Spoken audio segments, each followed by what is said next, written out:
Mesdames et messieurs, bonsoir et bienvenue à l'hôtel Onomo. Eric Fam Nation MMA ce soir vous offre. Après avoir enflammé Abidjan, Eric Fam Nation MMA arrive à Lomé pour une nouvelle nuit de feu. Des champions confirmés, des challengers prêts à tout. Le 12 avril 2025 à Lomé, la cage va trembler. Avec des combattants venant de plusieurs pays d'Afrique.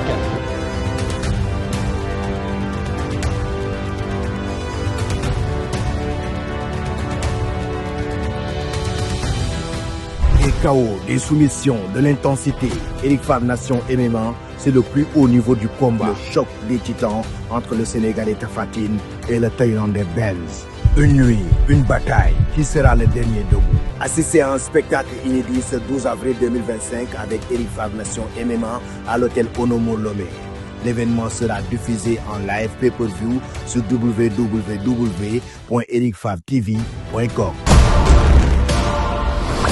alors fu ñuy jeexalee rek mooy la criminalisation de l'homosexualité loolu tamit nekk beneen ponk ki nga xam ne moo di Ababacar Mbuub nag moom ñëwoon na ci journaux yi di wax ne que moom it ne bokkoon na ci loi boo xamante ne ñoom waxoon nañ ni bu ñu toogee bu ñu accès rek dina bokk si ñuy njëkk a voté lu gis nañ ne que tamit déposé nañ ñaari proposition de loi yoo xamante ne ñu ngi ci table président assemblée nationale mais ba léegi daal gisuñu benn avancement bu ci am nee nañ nag El Malick amatul benn lay lan moo war a tax mbir yi di yéex.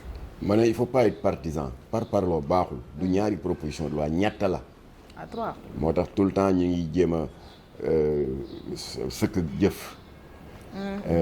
Mais Jamra ne se laissera pas faire. Jamra a été sur les 125 ONG islamiques la première à avoir déposé en 2016 la première proposition de loi portant criminalisation de l'homosexualité.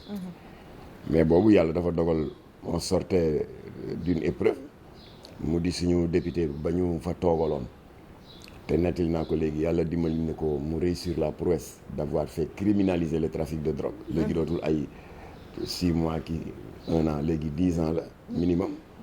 assorti d'une amende qui fait le triple de la valeur de la drogue saisie. Très bien. Il avait en deuxième position la criminalisation du viol.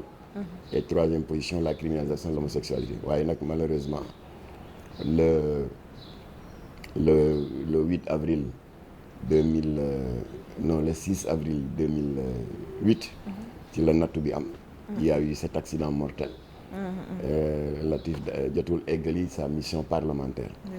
voilà léegi nag ñun ñu ne dañ koy eggali. mais amuñu woon député assemblée.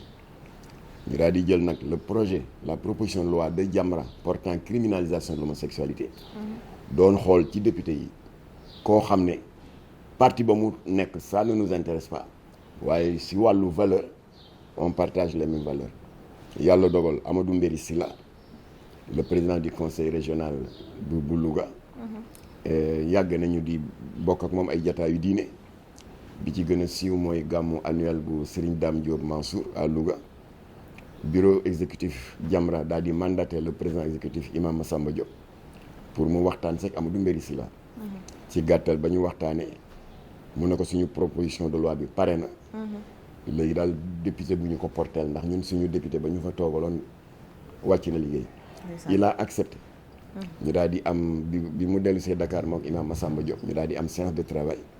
dans le parking de l'Assemblée nationale. parce que dañu waroon dem bureau mais y a eu un problème de clé xaw ma mais on devait perdre du temps. fa la ñu toog ci biir oto. waxtaane après nag ñu delluwaat on a passé 2 ou 3 nuits blanches maak Imam Massamba Diop di ko peaufiner ba mu paree. ñu teg ko ci loxo député Amadou Mbéri Sylla la première proposition de loi portant criminalisation de l'homosexualité Amadou Mbéri Sylla déposé ko teg ko ci loxo Moustapha Niass. C'était en 2016. D'accord. Au mois de mai. Après jël beneen deuxième copie de la proposition de loi portant criminalisation de l'homosexualité initiée par Jamra et portée par le député Amadou Mbéri Sylla mu teg ko ci loxo président de la République dans le cadre d'une audience qu'il lui avait accordée. D'accord. Macky Sall jot ko. alors waaye nag par la suite la Amadou Mbéri Sylla daj de la part de ses collègues députés APR mburu daju ko si taal waaw moo tax boo leen féexee vous allez vous approcher de lui. xëy na moom dina leen mën a nettali menace de mort yeeg saaga yeeg lu ne daj na ko. alors kooku c'était la première proposition de loi qui avait échoué. voilà léegi nag 2016 la woon ñi may laaj ban date la c'était le 3 mai 2016. alors maintenant ànd sàmm jikko yi 2 ans après le juddu en 2018.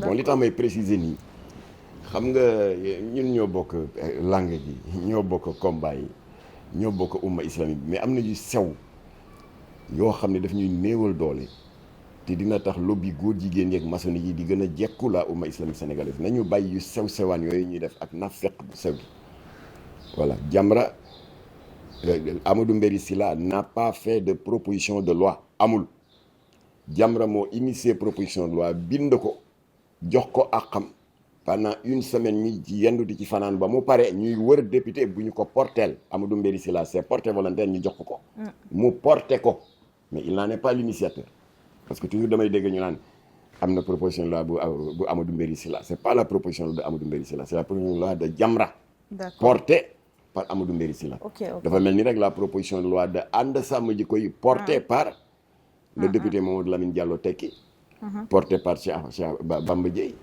Mamadou Diop Decroix sëñ Mansour Sy Djamil Mame Diarra Fam mat nañu 7 ou 8 ñooñu dañu ko porté mais du ñoom ñoo ko initié ànd sàmm jikko yi moo ko initié suñu bos tamit Amadou Mbéry Sylla daf ko porté mais Jamra moo ko initié alors donc bi ànd sàmm jikko yi juddoo 2 ans après le dépôt de la première proposition de loi de Jamra alors en 2021 ñu daal di déposé waat loi bi waaye gis nga ce qui s'est passé il y a la mafia APR Benno Bokk Yaakaar yu def blocage dès l'entrée parce que xam nga boo ko jaaralee par la procédure proposition de loi day jëkk def l'objet d'un examen au niveau du bureau président bi mooy woo vice-président yeeg les présidents de commission questeurs yeeg yooyu les présidents de groupe parlementaire ñooñu bu ñu ko approuvé mu continuer son chemin jëm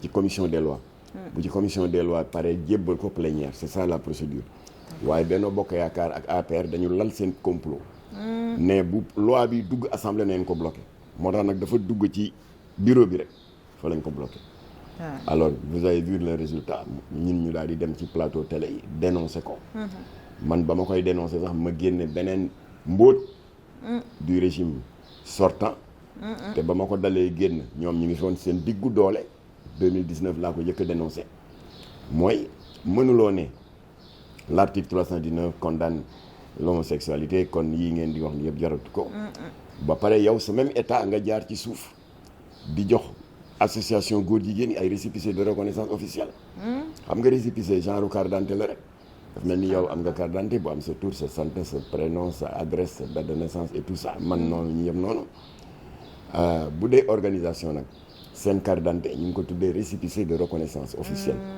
moo tax booy créer parti balaa muy légal da ngay déposer kayit yi nga war a déposer mu di statut procès verbal d'assemblée générale constitutive ak tamit loolu ñuy wax la déclaration d'objet social. D'accord. soo des partis politiques ci déclaration d'objet social bi nga ne c'est pour participer à la conquête démocratique du pouvoir. Sur des syndicats nga ne c'est pour la défense des intérêts matériels et moraux des travailleurs. waaye góor jigéen ñi fi ñu naxee état bi dañu ne waaw dañu ko créer pour aider les personnes du 3e âge pour jàppale góor jigéen yi amee sida te soxla ay antirétroviraux xam nga loolu c'est tellement généreux foo ko waxee rek ñu mën la jàppale. noonu la ñu naxee état bi jox leen ay récépissé. alors ba ma ci dëggee des points de presse ñu convoqué ma ay convoqué wu ñu ay dig brigade de recherche si seen kilifa lañ ma convoqué. Ministère de l'Intérieur. À l'époque c'était Aly Ngouille Ndiaye. moo ma recevoir il était entouré des hauts gradés de la police ne ma waaw dégg nañu saawoo demee émission Diine ak Jamono ak plateau télé daal nga naan ñun état ñoo jox góor jigéen ñi récépissé loolu daal xaw nañoo jaaxal en tout cas man maa ngi sama 3e année man Aly Ngouille Ndiaye en tant que ministre de l'Intérieur waaye fàttalikuwuma fu ma joxee ay association borom ñaari tur récépissé ma ne ko waaw loolu loolu bu dee mosoo ko def bravo waaye dañu ne fii nga toog te mu tudd ministère de l'intérieur du Sénégal ci nguur Ablaye Wade ba ma bokkoon xeex naa ko fa ba ni ci Ablaye Wade jóge joxe nañu 9 récépissés d'association d'homosexuels nguuru Macky Sall la ñëw joxe 7 plus 9 du 16. waaw moo tax ma ne l'État du Sénégal à travers son ministère de l'Intérieur a autorisé 16 associations góor jigéen ak lesbiennes. alors ma ne ko léegi ma ne ko bu ma xamoon ne lii nga may doy danaa la indil documentation bi yëpp parce que j'ai toutes les preuves ak photocopie récépissés yi ngeen leen jox ma ne ko en attendant nag yi ma jàpp sama xel mën nga bind mu ne waaw bismillah ma ne ko association góor jigéen bi ci ëpp talibé mu ngi tudd AIDS 635 membres seen président Diadji Diouf la il est en même temps le porte-parole de Africa Gay numéro de récépissé 15 444 signé et délivré et tamponné par qui? La DGAT, le directeur de l'administration générale du territoire du ministère de l'Intérieur. ma ne ko nota bindaatal beneen bu ñëw sama xel waaye danaa la indil document yëpp ba dinaa la si boole sax loo xam ne laajoo ma ko. ma ne ko deuxième bi mooy association homosexuelle LGBT bi ñuy wax Prudence kan moo ko jiite Jamil Bangoura numéro de récépissé 12 347 signé cacheté et délivré par qui? La DGAT, la direction générale de l'administration du territoire du ministère de l'Intérieur noonu daal laa ko toppee di ko topp ba ci góor jigéen yu jigéen ñi bi ñuy wax sourire de femme te Ndeye Kébé jiite ko am na ko ma naan non Ndeye Kébé remplacé nañ ko am na kenn ma ne ñoom ay lesbiennes lañu rek benn baaxu ci ngor bu ko diine bu ko législation Sénégal boobu alors ma ne ko kon yooyu yéen a ko autorisé kon bu Macky Sall naan waaw tant que je suis là on va pas les reconnaître mais kii c'est une reconnaissance implicite ñun ñoo ko xeexoon Jamra c'était en 2019 boobu ànd sama jikko déposé gul la proposition de loi de criminalisation alors kon ba ñu demee ca plateau yi après le rejet de la proposition de loi de ànd sama jikko bi Jamra bokk ci membre fondateur yi parce que y en a qui me posent souvent la question ma ne leen ànd sama jikko yi bañ koy créer maa nga toog fii lañ ko defee woon en 2018 ci daara oustaz Adama Seck c'est lui le président de la fédération nationale des associations des écoles coraniques qui regroupe 16 800 daara foofu la ñu defee réunion ba de la création de ànd sama jikko yi oustaz Makhtar Sarr ñu toogoon moo jiite aar daara Cheikh Oumar Diagne mu nga toogoon Abdou Karim Gueye xurum xarit xaw ma nitu dëgg mu nga toogoon mat nañu 7 8 après na muy màgg di màgg ba nekk 150 et quelque voilà kon nag ba ànd sàmm jikko yi déposé ñu rejeté ko Jamra moo dem di sotti karaw ci xar mi dem ci plateau yëpp dénoncé leen daal di indi waxi récépissé yi ci la ko ñu bari xam mais investigation Jamra la suñu recherche bu bopp la ñun ñoo ko jël versé ko dans ce cassette alors maintenant ba ñu ko rejeté ànd sàmm jikko yi def lu am solo woote nag daje bu mag en janvier ou février 2022 fii ci place l'Obélisque kenn xaju fa l'indignation était générale erreur capitale le régime Macky Sall la def le fait que ñu rejeté ko bokk na ci li leen daaneel ndax foofu la nag yëf yi jóge opposition bi ñëw jël la balle au rebond ba Ousmane Sonko recevoir une délégation de ànd sàmm jikko yi ne leen en tout cas bu ma faloo lii bokk na ci première loi yi nga xam ne moom la ñuy voté alors léegi nag ñoom ñu daal di falu le 24 mars 2024 am 54% nit ñi neen waa ayca naka mu ñu ne non amaguñu majorité assemblée nationale ndax buñ ko dugalee tamit ña ko rejeté woon attan nañ ko rejeté waat sénégalais yi xam ko ils sont cohérents et logiques législative yi 17 novembre yi jot ñu daal di voter massivement pour ñoom ñu daal di am ñaata ñu daal di am 130 sièges kon xam nga à partir de ce moment là lay amatul voilà depuis le 17 novembre ba léegi ñu ngi leen di déglu alors en tout cas xaw ma kande mais Jamra va continuer à se battre pour que promesse de campagne ya ñu defoon ne nguuru Macky Sall day promouvoir LGBT ñun bu ñu ñëwee dinañ ko criminaliser. promesse de campagne yooyu ñu ngi xaar. pour ngeen jëfee ko d'accord voilà moo tax nag j'ai suivi une partie de l'intervention de Ababacar Mboup. voilà c'est très bien. waaye nag Sénégalais yi nañu ubbi seen bët. parce que acharnement bi amoon ci nguuru Macky Sall gisatuma ko. la preuve keroog bañ fi invité xam nga kii lu mu tuddati c'est une tradition. dans ce pays chaque fois bu un chef d'État war a recevoir un invité de marque dañ koy visiter loo des sites touristiques. Comme le parc zoologique de Hann wala boog la maison des esclaves de Gorée. bien sûr. ak tamit amphithéâtre université pour que mu am quelques échanges ak étudiants yi c'est une tradition. bi fi Abdou Diouf nekkee il avait reçu Yasser Arafat moom tamit ñëw na jàkkaarloog étudiants yi weccee ay xalaat sur le combat du peuple palestinien. ba Senghor demee Abdou Diouf ñëw recevoir woon na fi Nelson Mandela.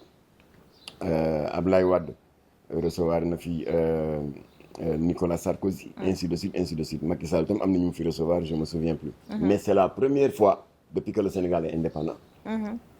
ñu recevoir fii ci Université Cheikh Anta Diop. koo xam ne dafa ràññeeku ci àdduna bi comme étant porteur de 2 agendas sataniques muy Jean-Luc Mélenchon. parce que benn bi ci kilifa Grand Orient yi la bokk. Grand Orient de France c'est la loge maçonnique la plus islamophobe d'Europe. te ñoom nëbbuñu ko.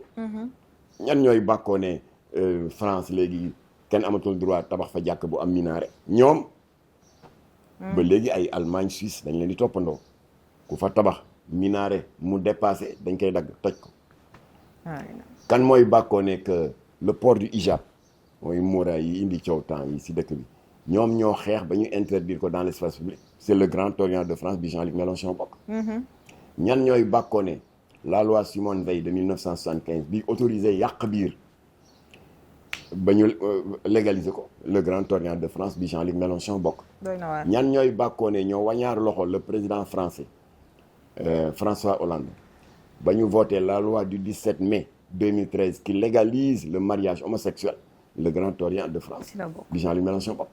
ba ma ko waxee 2 mois avant l'arrivée de Mélenchon ñu ne Jamra waxati na ma ne baax na waaye gis nga moom moo ñëw jafuur kenn wañaarul loxoom waxal boppam fëgg dënn bi. mes chers étudiants est-ce que vous savez que j'ai été le premier législateur français à avoir déposé un texte de loi allant dans le sens de la légalisation de l'homosexualité ma ne kii du wax yu Jamra de ay waxam la.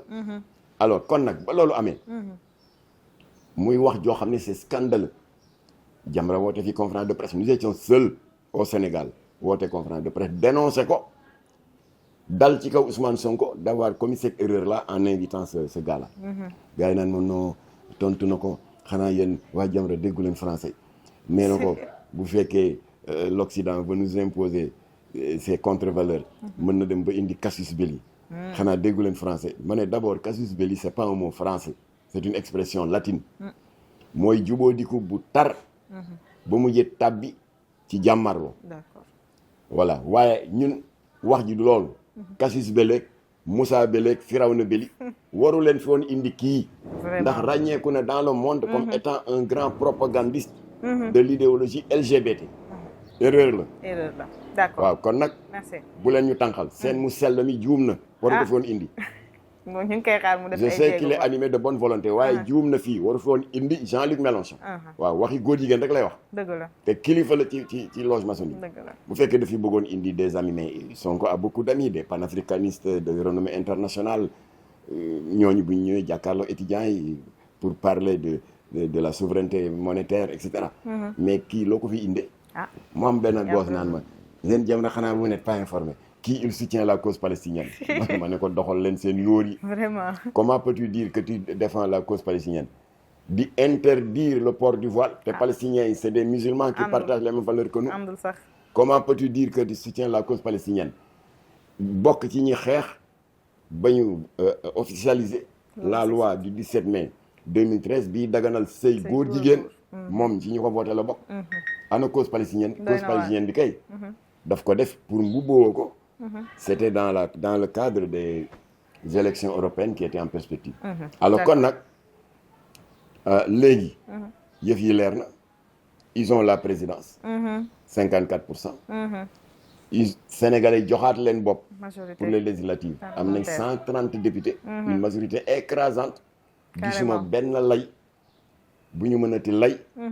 pour que seen promesse de campagne de criminaliser le ngóor jigéenisme. qui est condamné. par toutes les religions révélées. suñu borom génn na fukki fatwa ak juróom-benn. suratul Tawba. suratul Anfal. suratul Ankabut. suratul Anbiya 16 fatwa. suñu mbokk yi itam kenn demal ñu des. seen téere bu ñuy wax Lévitique chapitre 18 verset 22. suñu borom nee na coucher avec un homme comme on couche avec une femme est une abomination. kon nag les 98% de croyants catholiques et musulmans confondus seeni texte de référence dafa rejeter l'homosexualité. Carrément. article 319 rejeté ko. kon c'est pas toléré au Sénégal. alors kon nag li fi sës léegi. góor sa wax ja rek. dëgg la. nañ ko criminaliser. jërëjëf. Ababacar Mboup nee na y a 2 propositions de loi qui ont été déposées ma di ko fàttali ne. am na benn bu ko jiitu nettali naa tous les détails. muy 3. lay amatul. kon te Ababacar a évoqué un article j'ai oublié les références qui dit que bu amee une session bu doon examiner les différentes tâches. yu mu war a def. alors bu dee am na ci proposition de loi boo xam ne jotu ko examiner. immédiatement dans la prochaine session. dañ ko war a jël intégré ko seen agenda. bien sûr. voilà kon nag soxna Awa Traoré. jërëjëf. mel na ni doog a ngi bëgg a jot. leer na naa ñu. heureusement amu fi kenn xëy na amu fi sant Seck wala Diop. non. yow. kon aw ma fi kal. voilà. ñooñu ay jàmbaar lañ dañuy kontaan nañu gérer ci seen ñëw. ñu lay jaajëfal bu baax xanaa nga tàggatoo waale rek di leen ñaanal ñu mën a mottali koor gi si jàmm. macha allah jërëjëf. suñu borom. defal ñi ci liñ ci séntu yëpp. merci beaucoup ci ay yiw. amiin. rawatina koor gi suñu borom daf ko xaaj ñetti xaaj xam nga 30 jours la. 10 premiers jours yi rahma la yërmande moo ko caractérisé. 10 jours yi ci topp. mahrifa mooy jéggale. léegi ñu ngi ci 3e tranche bi. mooy rammu. voilà kon nag lu ci waay doon def ci jaamu yàlla na ko yokk. na ngeen yokk istixfaar bi. parce que ni président de la république bu France bu Sénégal bu fépp.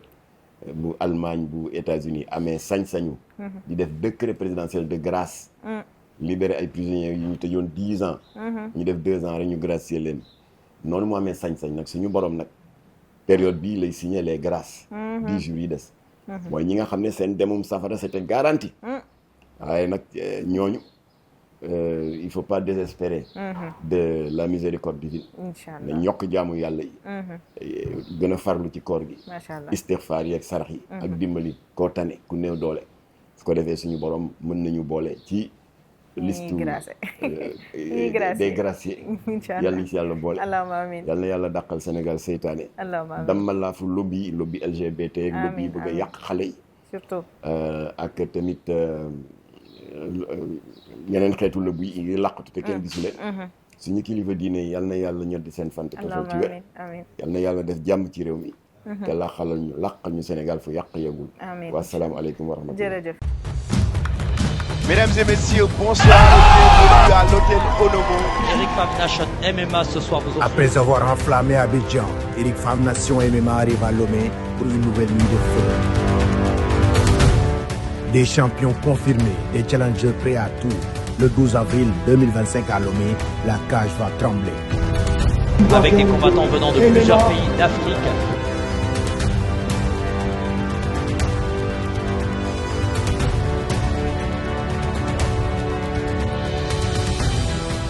Des chaos, des soumissions, de l'intensité.